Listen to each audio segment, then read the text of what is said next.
waa koñ bi li ma leen indil lu bees mi ngi nii mooy Amadou te bëgg naa ngeen jàppante ak moom nañu jàppoo ñu liggéey parce que Amadou xale la te à chaque fois saa yu ñu gisantee dafa am benn baat bu muy faral di dugal ci sama nopp mooy papa loo mën a def ci àddina ñëw leen ñu liggéey rek a fi am. yow loolu sommi duñ ko daan ndax am nga ñaanu waajur te bëgg nga mag ñi ci koñ bi te jox nga ñëw cër kii nag nga ñu boolee dañuy jàppante ak moom ba mu dëgër ndax man Macky Sall rek ay liggéeyal barki dem ba ma wala mee di jëli mbubb ñii laa fa fekk xàmmee nañ ma léegi laa doon wax kenn kon bu ñu ne la dañ lay jàpp mu neex ndax kii bu wootee ñëpp bay ñëw te bu wootee dëkk bi yëngu te li ngay yóotu danoo bëgg nga jot ko ci kàttanu ni yàlla ci baaxu Seydina Mouhamed nu fekkee tal gunge la ba mu neex te dara du ko dindi. Amadou Niang man li may xamal jeunes yi muy samay waa mbootaay samay xale leen rek laa leen di ñaan carte yi rek moo mat a wax du leneen gis nga fii carte yi rek mooy wax ji. mais li ma lay xamal rek mooy li nga xam ne moom nga bëgg fii xamal ni am nga ko xanaa yow yaay dem ba sàgg nga ne man maa bëggoon man maa bëggatul mais ñun jàpp nañ la te duñ la baax waaw jàpp nañ la te duñ la baax parce que ñun amuñu lu dul APR donc ñun ñëpp benn lañu dama yaakaar ni rek ni tey jii ku jóg am yéene defar am yéene ñëw ba ñëw jóg am oyof bu toll ni ñëw fekk si la yow ak jigéen yi ngeen àndal soxna yii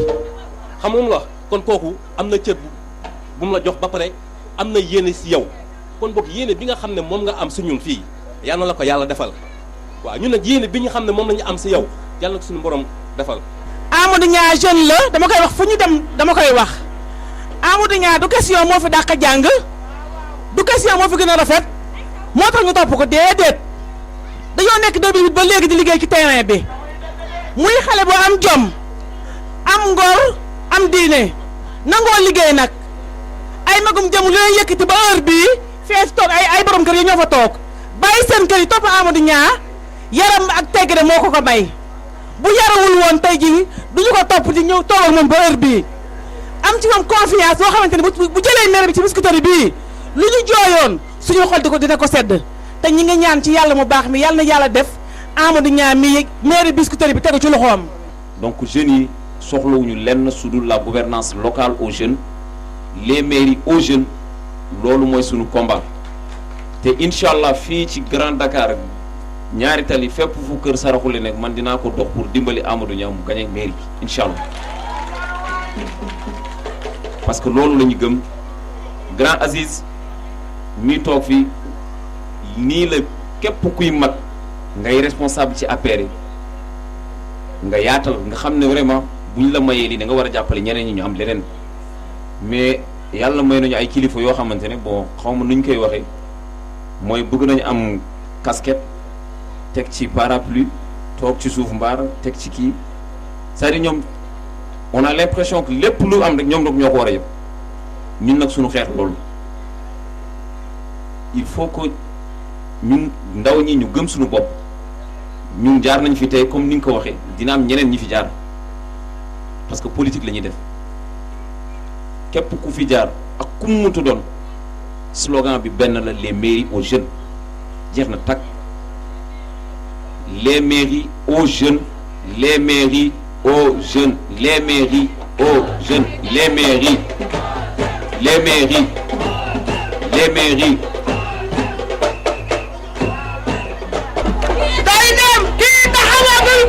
day dem kii taxawagul day dem kii taxawagul day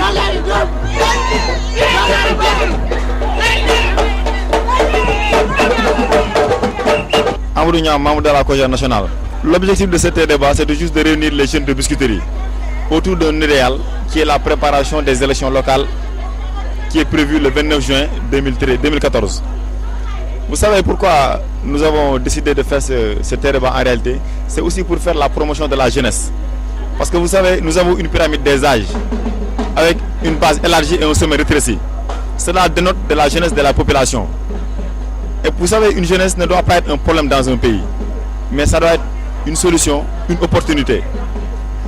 C'est-à-dire que ces jeunes doivent être encadrés, doivent être formés est mise à contribution dans des actions de développement. Nous sommes dans un monde marqué par la vitesse aussi. Et comme dit le Premier ministre, il faut accélérer la cadence. Et pour cela, il faut que les jeunes soient à la pointe du combat. C'est la raison pour laquelle la jeunesse de Biscuiterie, qui est un élément incontournable dans l'échiquier politique au Sénégal, se sont réunis pour être en groupe et puis pour faire le dynamisme en fait, en réalité. Et cela, c'est en perspective de notre structure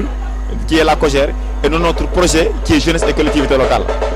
Maintenant, ça, ce n'est pas une première. Évidemment, ça va continuer parce que nous sommes dans une dynamique de rassemblement, de massification, mais aussi le plus important, c'est de gagner les élections pour que haut la main, la jeunesse de Biscuiterie puisse remporter la bataille au final pour que Amadou Niang, en réalité, soit le maire de Biscuiterie. Mais je suis rassuré parce que dégg naa ne monsieur Niang a dit quelque chose de très important.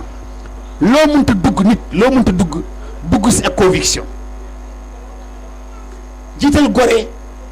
lu des li wërsëg la boo ko gëmee rek réglé nga lépp ñun nag ci tànk yooyu la ñuy woo jeunes yi. c'est pourquoi combat présidence bi jàll na gis nañ seen taxawaay combat législatif yi jàll na gis nañ seen taxawaay local yi aussi da ngeen war a taxaw.